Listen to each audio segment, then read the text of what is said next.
All right, you see my slide? Awesome. So as we try to get used to this virtual platform, I've tried to incorporate some online polling questions throughout this presentation just to make it more engaging. So I encourage everyone to participate. If you have your phones or tablets or your laptops, you may do so by logging on to polleverywhere.com. So that's pollev.com. Our username for today is PedSportsMD. Just log in temporarily, and I'll let you know when questions come up. If it asks you to register or sign up for credit, you can skip for now because we don't really need that for today. All right, so we'll start by defining what these kinds of injuries are like. So overuse injuries happen when anatomic structures are subjected to repetitive stress beyond what the structure can withstand. So in contrast to your acute sports injuries or acute traumatic injuries, these kids will usually come into your offices with chronic symptoms that are usually insidious in onset, with intermittent features that are usually worse with activities and improve with rest. Factors that are intrinsic to children that increase their risk for overuse injuries include imbalances in strength and flexibility that happen through growth and development. They have increased bone plasticity, they have open physes, they're ligamentously lax and have underdeveloped muscles, which lead to poor technique in sports. And then every once in a while, some individuals may have normal variants in anatomic alignment that predispose them to these types of injuries. Other than intrinsic factors, rapid increase in training or too much too fast is also a risk factor for overuse injuries. And then too much for too long, also known as early sports specialization, may also increase their risk. For those who haven't heard of this term, early sports specialization is this new training method that's being followed by a lot of young athletes nowadays in hopes of, attaining elite level success. It's essentially a child who, decides to focus on one sport and drops everything else, participates in that one sport all year round, so more than 8 months in a year. And they do so by participating in multiple teams. So once their school season is over, they would switch over to club, rec, or travel so that they can continue playing. At this time, there's no specific age for early in sports specialization. Some organizations have mentioned specifically AOSSM specializing before the age of 12, while the others like AAP or AMSSM vaguely mentioned, specializing before adolescence. Before I move on, early sports specialization is associated with increased risk for overuse injuries and also burnout, leading to retirement from sports. And so this behavior is highly discouraged by these organizations, not just because they're dangerous, but also they're not necessarily beneficial, except maybe in some events wherein skill development has to be achieved before puberty. So examples may be, gymnastics, dance, diving, or figure skating. In addition to some intrinsic and extrinsic factors that increase children's risk for overuse injuries, socioeconomic factors may also play a role. As we know, youth sports participation is proportional to the family income and socioeconomic background. Reports published in 2019 revealed that a family or a household's median spending is around $1,500 per year on club sports. And that's just the median. Figures or numbers could definitely go upwards of 5 figures, leaving around 33% of our children in lower socioeconomic backgrounds to be physically inactive compared to 10% of their more affluent peers. This is very important because especially last year in 2020, due to the COVID pandemic, where a lot of kids, rely on PE classes or school sports for physical activities, were essentially shut down or physically inactive for 11, almost 12 months now. And so we have to be very careful as we try to return to our normal routines, so that we do it carefully and gradually, because we know that too much too fast is not great for them, right? And essentially doing it the wrong way is like opening the floodgates, to overuse injuries. Traditionally in healthcare, lower socioeconomic status is associated with worse medical conditions or poor healthcare outcomes. Interestingly, in the world of overuse injuries, higher socioeconomic status is not necessarily protective. In fact, early sports specialization increases as socioeconomic status increases, which is also increase their risk for serious overuse injuries. So by serious overuse injuries, we don't just talk about Osgood-Schlatter or Sever Disease. We talk about injuries that require at least 4 weeks of rest from sports, specifically in the cases of spondylolysis, stress fractures, or OCDs. This graph over here shows how children from lower socioeconomic backgrounds spend more time in free play, while their peers, so with higher socioeconomic backgrounds, spend more time in organized sports, suggesting that spending more time in free play may contribute to the reduced risk for serious overuse injuries, because these activities provide a balance between muscle strength, flexibility, and neuromuscular control, which are all beneficial for young individuals. At the same time, these activities are usually self-regulated by the child or the children themselves, who may opt out whenever they want to, in contrast to organized sports, which are more adult-driven, which may also lead to underreporting of symptoms.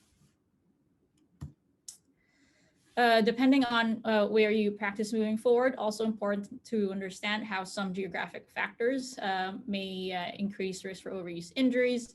Studies have shown that high school athletes who participate or live in suburban areas participate or engage more in sports specialization compared to their rural counterparts.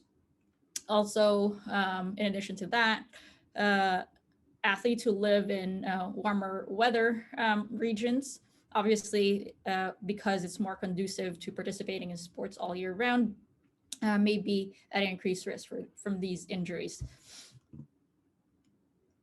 So before we move forward to the specific overuse injuries, I just wanted to mention apophysitis as an overuse injury that's unique to our pediatric population. The way I explain it to families is that, when their kids are growing, their bones grow faster than their muscles. And so as their bones get longer, their muscles get tighter. And I usually, share this analogy of, comparing for example, their extensor mechanism to a rope attached to a wall via a little ring. And, I explain to them that as they do all these activities that involve, activation of their quad muscles, it's like pulling on that rope. And then at some point, if that rope is, very tight, the area of weakness, which is usually the growth plate, which is made out of cartilage, is what gets irritated. And that these injuries are usually exacerbated by increased physical demands.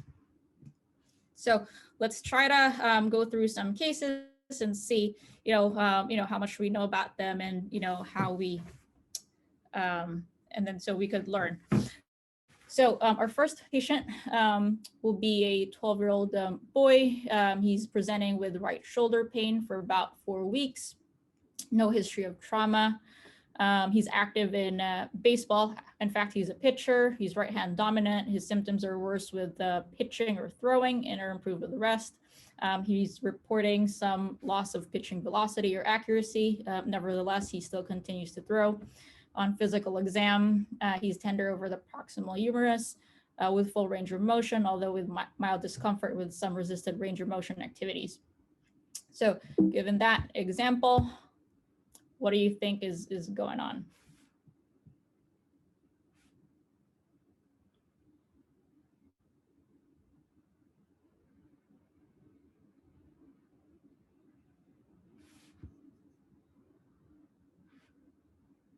Oh, you know what? Give me a second.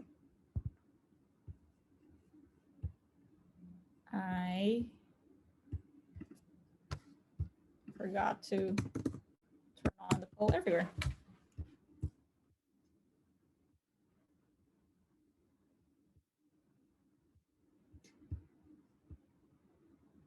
All right, let's try that again.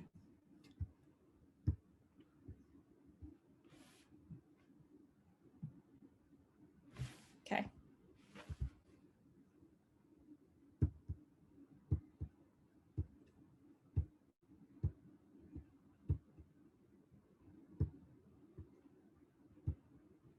All right. Cool. All right, there you go.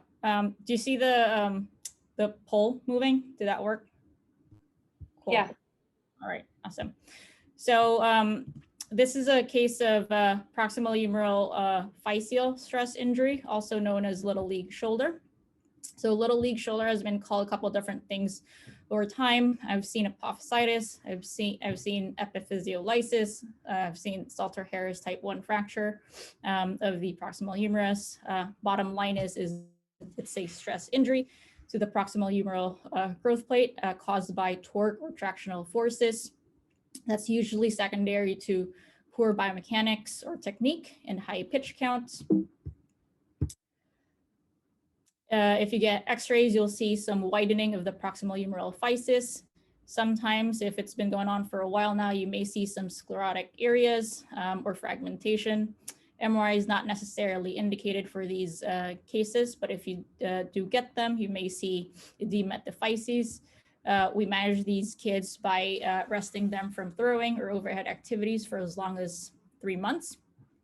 We want to make sure that before they go back, they're pain-free. We start with some physical therapy that focuses on range of motion, strengthening, and pitching biomechanics, and a gradual return to throwing for about 4 to 6 weeks. These cases resolve with skeletal maturity.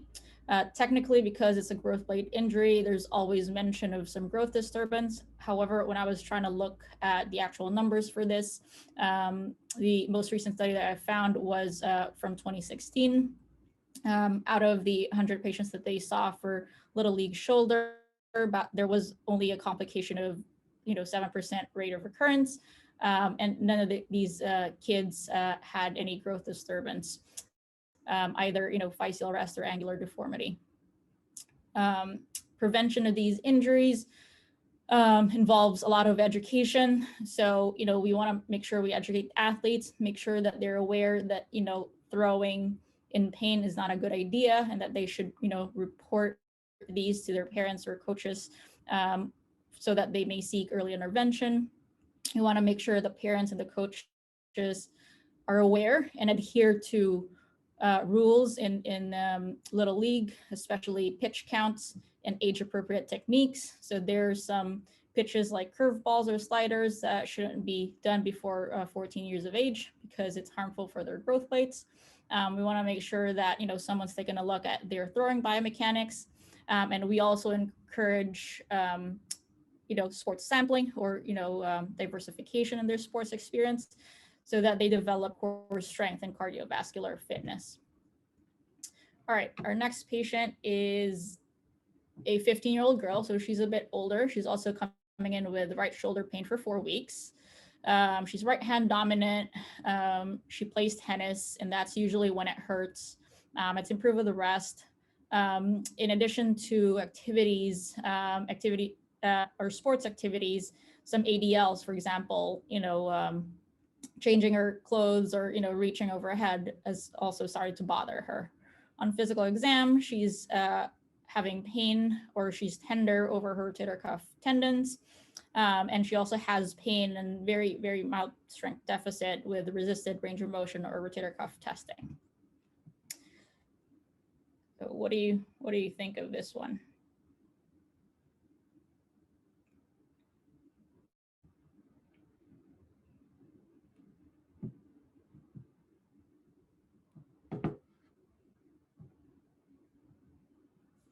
All right. So this one is a case of rotator cuff tendonitis or impingement, essentially overuse of the rotator cuff tendons that leads to inflammation and thickening, which may lead to impingement. usually from ligamentous laxity and muscle imbalance. That's very common in our pediatric age group. X-rays aren't necessarily needed for diagnosis of these cases, but you may get them if you're concerned of, an instability event, or if you have suspicion for little league shoulder.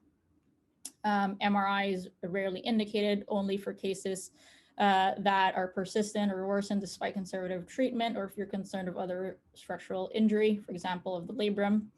We also treat these kids with rest from throwing, and lots of physical therapy focused on rotator cuff strengthening and periscapular stabilization, work on their techniques.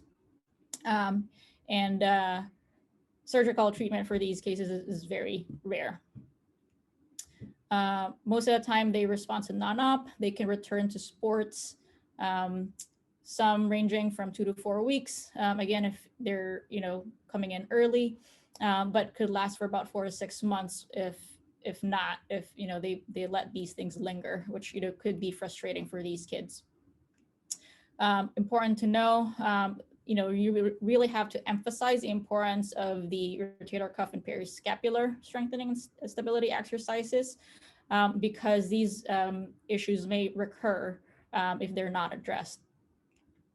Prevention also includes, early intervention, education, work on biomechanics, and avoidance of early sports specialization or encouraging diversification.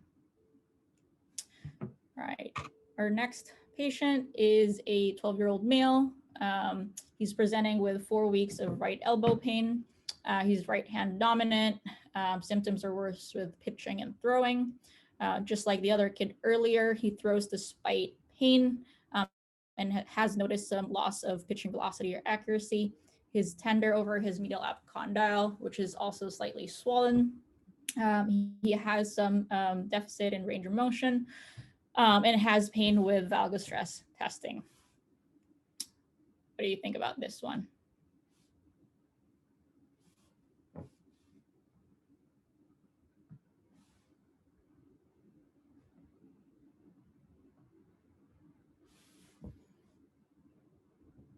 All right, sounds like everyone got it. So this one is a classic case of medial epicondyle apophysitis, or little league elbow. It's traction apophysitis at the medial epicondyle. Usually happens during a late cocking phase or early acceleration. So for those who may be familiar, this is something that you can ask, in the office, specifically, ask the patient, when exactly it hurts in their, throwing biomechanics. It usually happens in this portion of the throwing mechanism, wherein they're in maximal external rotation.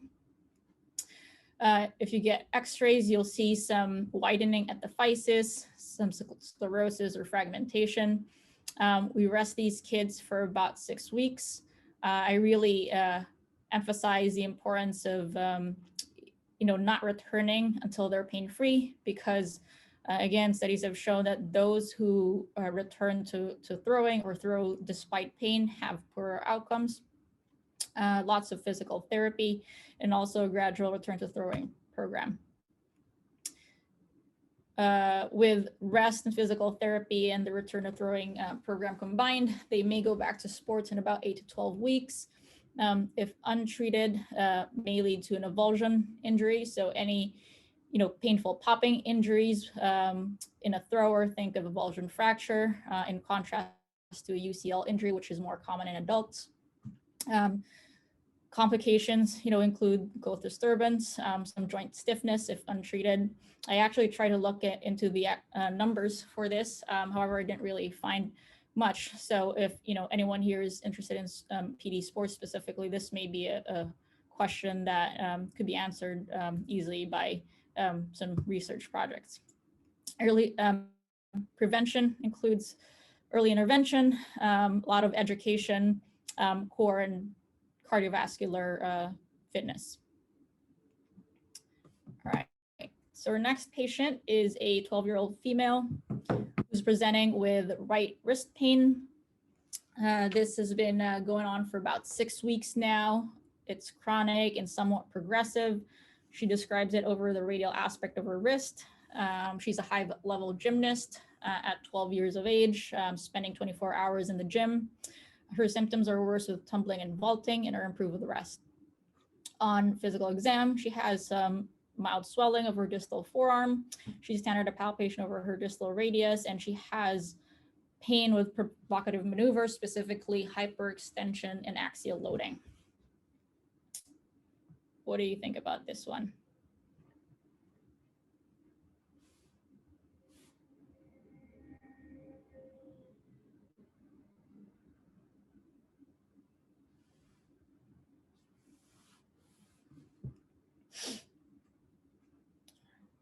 All right. So this is the case of distal radius physeal stress injury or gymnast wrist. Similarly to little league shoulder, is from repetitive stress, compressive loading, and shear forces on the distal radius.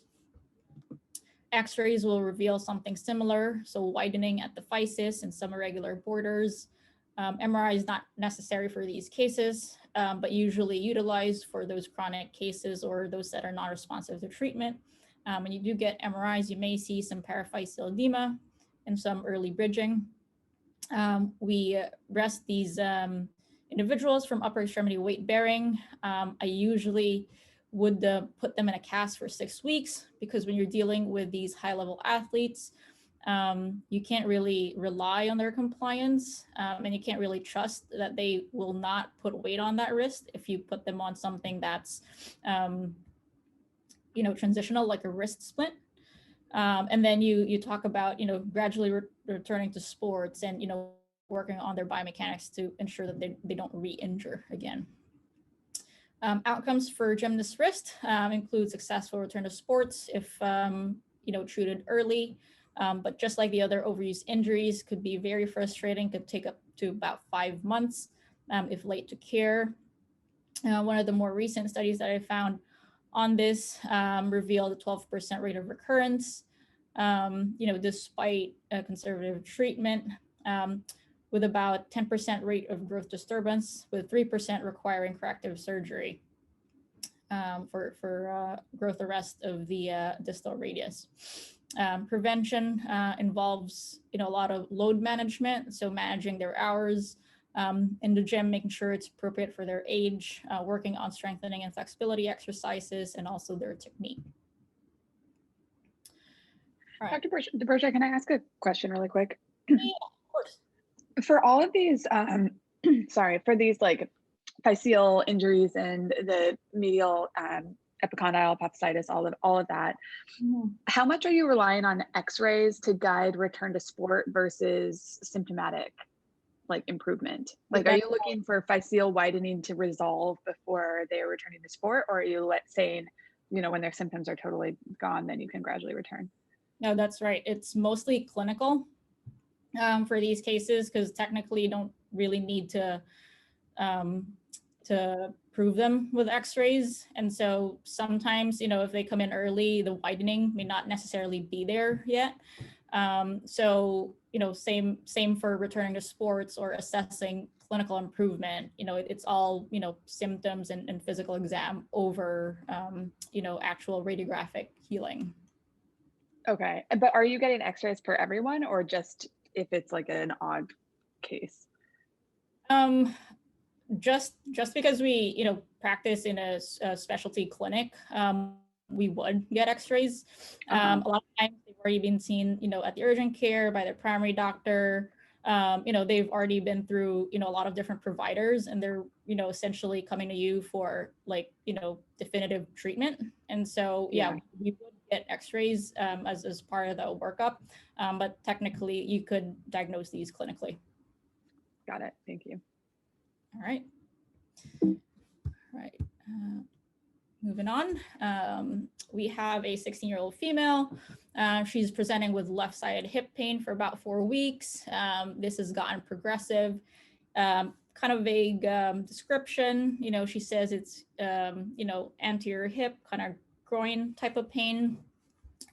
It's worse with running and improved with the rest.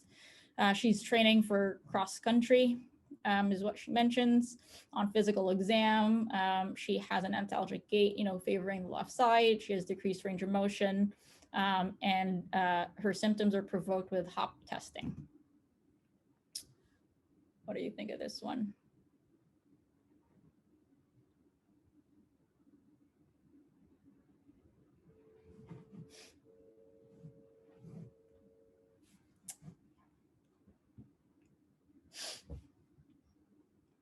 All right.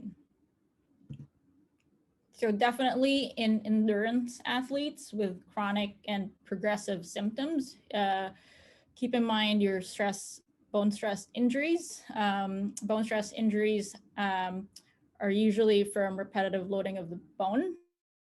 There's usually some biomechanical or biologic risk factor going on that leads to these kinds of injuries. For the athletic population, try to elicit, a recent change in their training behavior. So increase in frequency, intensity, or duration, usually in the last 2 to 3 weeks. So people who are kind of, increasing their mileage as part of their training, or, who are engaging in some, pre-season, conditioning activities. For those who, you're not too impressed with their biomechanical risk factors. For example, it doesn't sound like, they're doing a lot, but they're still getting diagnosed with stress injuries. Think of any biologic risk factors. So exposure to medications, would be one of them, specifically steroids, any hormonal or nutritional issues.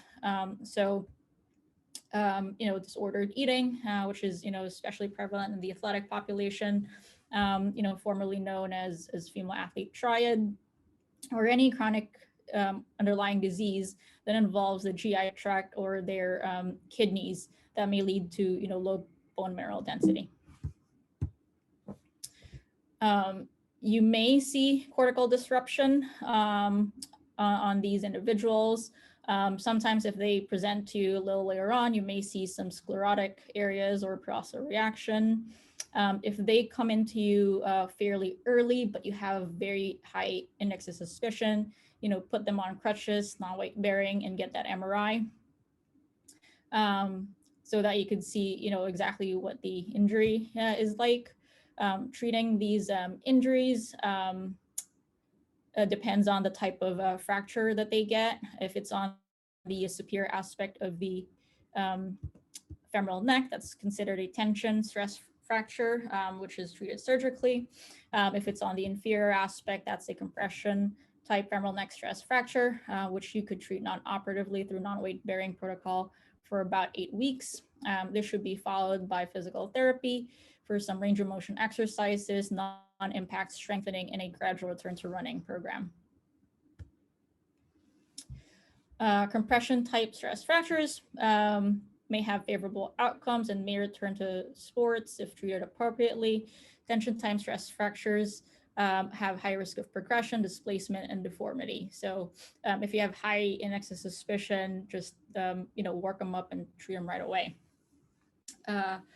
Like I said, too much too fast is something that increases the risk for these overuse injuries. So definitely gradually increasing their mileage is important for these endurance athletes. Cross training is also important so that it allows certain structures to take a rest while maintaining cardiovascular fitness. So biking or swimming or using the elliptical may be beneficial for these endurance athletes.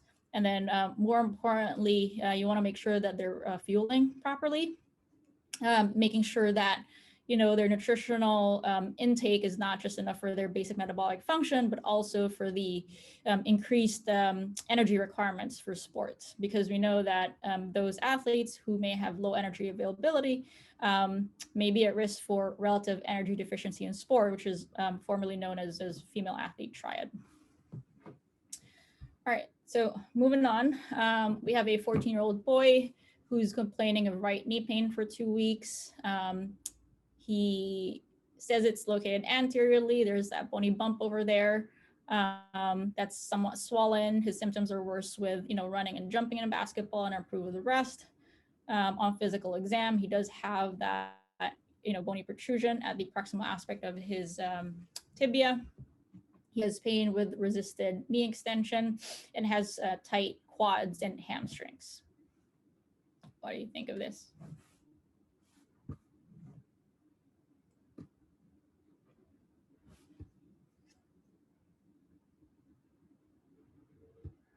All right. So this is a classic Osgood-Schlatter, which is traction apophysitis at the tibial tuberosity, associated with, periods of rapid growth and increased physical demands. I emphasize that, to families because a lot of them will say, well, my child's been growing, since he was born. Why is this only showing up now?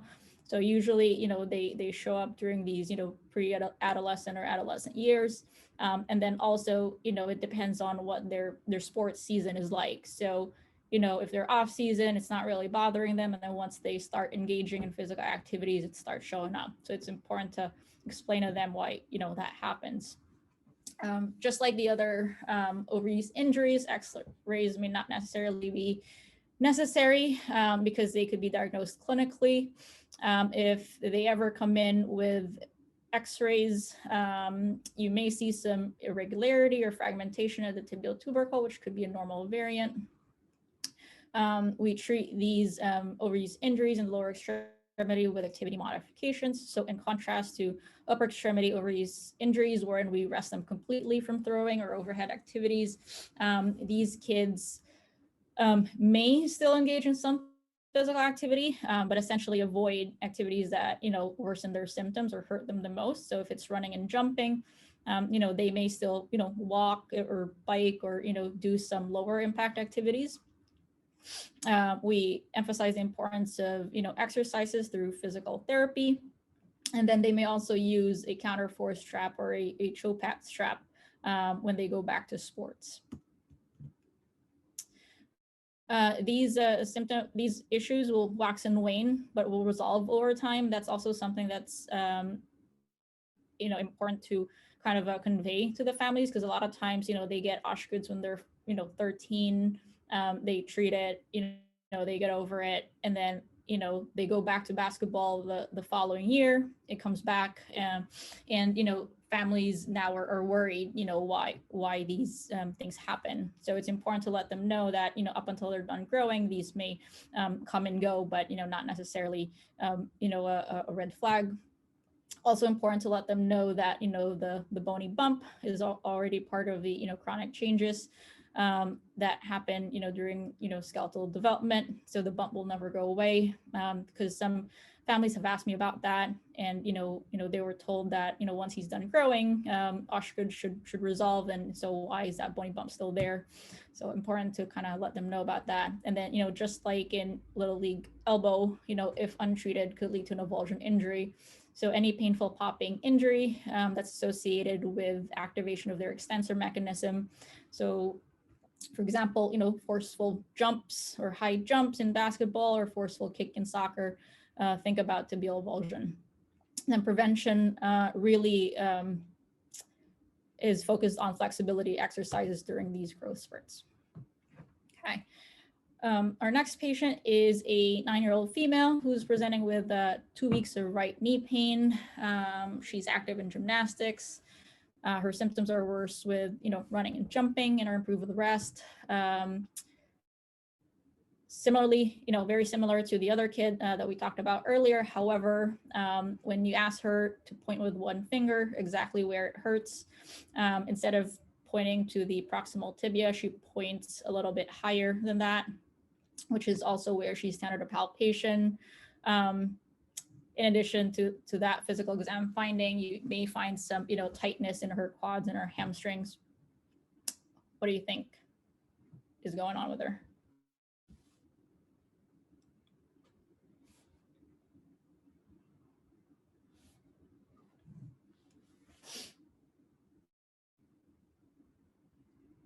All right. So this one is called Sinding-Larsen-Johansson syndrome. It's traction apophysitis at the inferior pole of the patella. That also happens with, rapid growth and increased physical demands. It's essentially, just like Osgood's, same mechanism, just different location.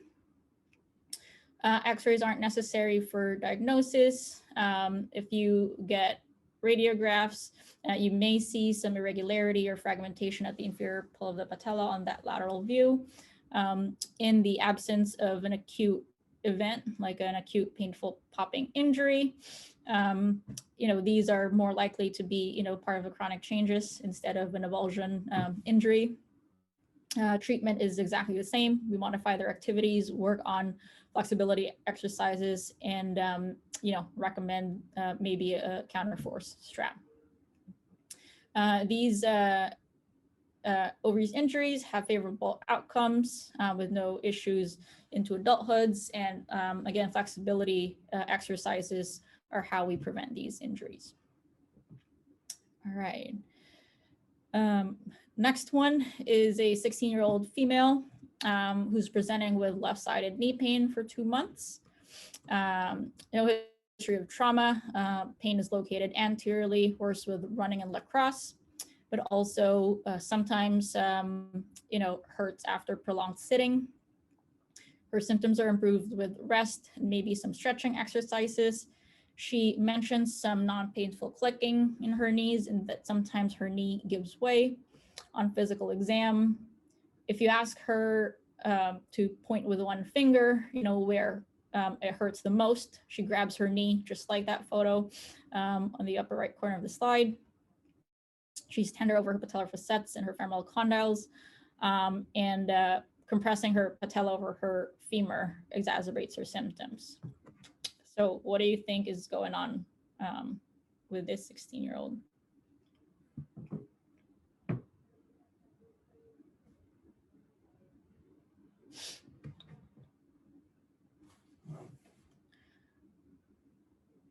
All right.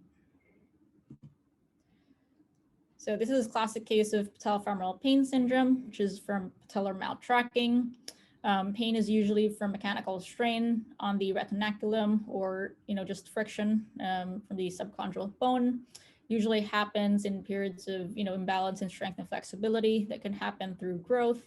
And then in certain cases, if they have certain anatomic variants, for example, femoral aneurysm or external tibial torsion, may also predispose them to patellar maltracking. X-rays aren't necessary for patellofemoral pain syndrome. They will have absolutely normal X-rays if you get them. However, a lot of times, these kids, would present to your clinics with, 1 to maybe 3, even 6 months worth of symptoms. And so, at that point, they're somewhat expecting for some diagnostic studies to be performed. If you were in that position, I encourage to, add 2 more views to your knee X-rays, include your tunnel and your sunrise views. Not specifically for patellofemoral pain, but because, part of your differential may be an OCD. We're not really going to talk about OCDs in detail today, but, OCD may mimic symptoms of patellofemoral pain syndrome. They usually come in with these, atraumatic anterior knee pain that's intermittent.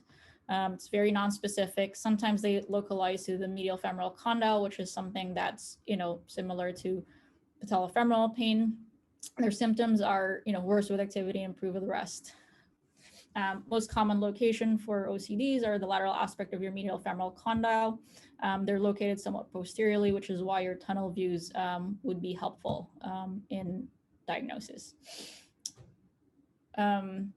Treating patellofemoral pain syndrome is almost exclusively non-operative. So activity modifications is where we start. Counsel them, let them know that these modifications are temporary up until they achieve a time wherein they're more comfortable or less painful, so that they could go back to their activities. Physical therapy exercises not only focus on their quads and their hamstrings, but more importantly, their core and their hip stabilizers. As you can see on this image on the right side, if they have weak glutes, they will have some valgus collapse when they do single leg squat, which worsens their patellar maltracking. So you want to fix that through exercises. Other interventions include, supportive measures like ice or NSAIDs, and then in certain cases, patellar stabilizing brace or KT taping also helps with these conditions. And then, if their symptoms are accompanied by some, normal variants of lower extremity alignment, for example, flexible flat feet, off-the-shelf shoe inserts may also be helpful. Patellofemoral pain syndrome, resolves spontaneously over time. And like I said, almost exclusively treated non-operatively, except in the rare cases of miserable malalignment wherein realignment procedures, may be performed if there's severe pain or functional limitations. To prevent these issues, again, avoid too much too fast and make sure that they maintain core lower extremity strength and flexibility. All right, moving on, we have a 12-year-old male who's complaining of bilateral ankle pain for about 4 weeks. He is active in soccer. When he specifies where his pain is, it's actually his heel or his posterior ankle. Symptoms are worse with running, jumping, especially if he's wearing cleats or when he's running on hard surfaces, and his symptoms are improved with the rest. On exam, you may notice that he has some tight, calf muscles or Achilles, and, calcaneal squeeze is what, provokes his symptoms. What do you think about this one?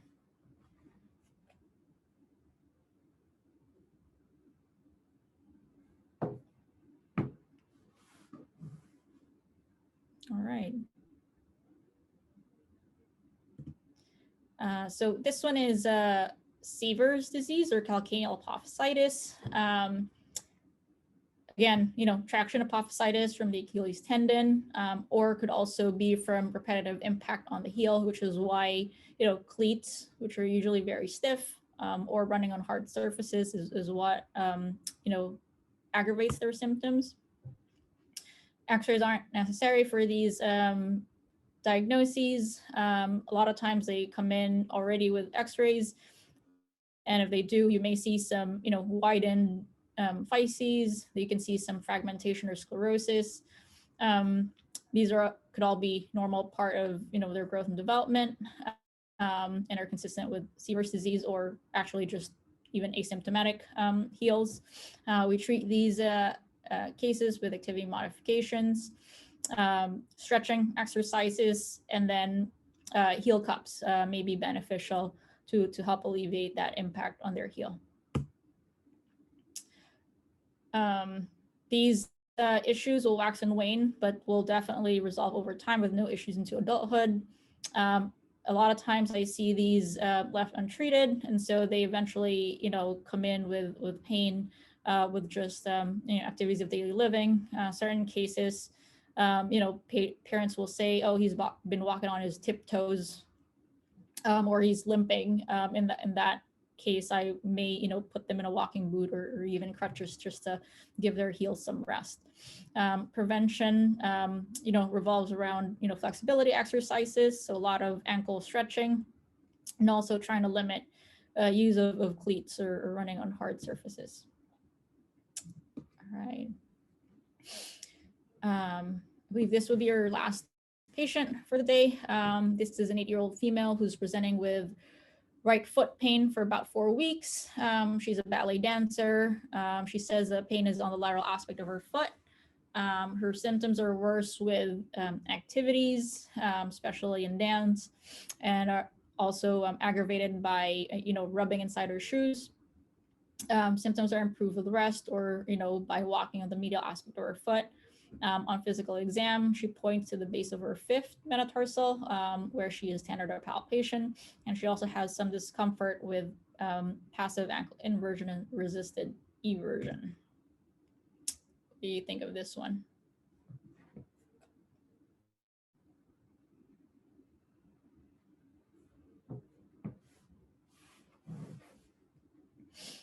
All right. So this is a case of Iceland disease, also known as apophysitis of the base of the 5th metatarsal, from traction from the peroneus brevis tendon. It's usually seen in individuals who, do a lot of, forefoot movements, specifically dancers or, roller skaters or martial artists. X-rays aren't necessary for these cases. However, if you suspect maybe trauma, you may want to get, 3 views just to see what that, fifth metatarsal is looking like. By trauma, it could be, something simple as, an inversion ankle injury, if their, malleoli are completely fine and, they're hurting more distally, think of your, avulsion injuries, or, sometimes, maybe an acute on chronic event is what we're dealing with. So a lot of times these dancers will say, oh, I've had, foot pain for the longest time, but, I landed awkwardly, from this one jump, or, maybe rolled my ankle, and then, felt like a painful pop or snap. So think of an acute injury in that case. These pictures kind of show, how your fifth metatarsal could look like on X-rays. The growth plate is vertical. In the case of Iceland disease, sometimes it, could look widened or fragmented, and that's completely fine. If the lucency is diagonal or, even horizontal, especially in the event of an acute injury, think more of, a fracture in that case. If it's truly just an apophysitis or Iceland's disease, we treat these things with some activity modifications, some footwear modifications, lots of perineal and calf stretching, and then taping, for their activities. These issues will, get better over time, but can also wax and wane. Want to make sure that they're maintaining ankle flexibility, and especially during, rapid periods of growth. And you want to make sure that their families are checking their shoe sizes, and making sure they're appropriate, for them. So, in summary, pediatric patients are at risk for overuse injuries due to, intrinsic and extrinsic factors. Early sports specialization, increases their risk for overuse injuries. Injury prevention, revolves around a lot of education. So educate the athletes, make sure that they know that, pain is something that they should bring up to their families or their coaches. Educate the families and the coaches to make sure that they are aware of things like pitch counts or, load management in their specific sports. And make sure that the families are aware so that the coaches comply, with these recommendations. Encourage, sports sampling or, diversifying their sports experience, because it is vital in neuromuscular training, which is what a lot of, children need during their early years. We recommend taking at least 3 months off each year. It doesn't have to be 3 consecutive months, could be 1 month at a time, just to give their, young bodies some rest. There is this training rule based on age, which, recommends that, they shouldn't be participating in sports in more hours than their age. So, definitely that 12-year-old girl who's spending 24 hours in the gym is not ideal, not recommended. And then, making sure that, families are aware of any age appropriate skills or rules in their respective sports. Before I leave, I'd just like to leave some resources out there that, can help you, educate families. StopSportsInjuries.org is an initiative, made with the help of the AOSSM. Has a lot of, injury prevention resources that are sports specific. And then also the AMSSM has SportsMed Today that has a lot of, musculoskeletal and medical, patient or family education handouts that could also be helpful in your practices. All right, that is it for me today. Let me know if you have any questions, and I look forward to meeting the rest of you when you rotate with us in PEDS.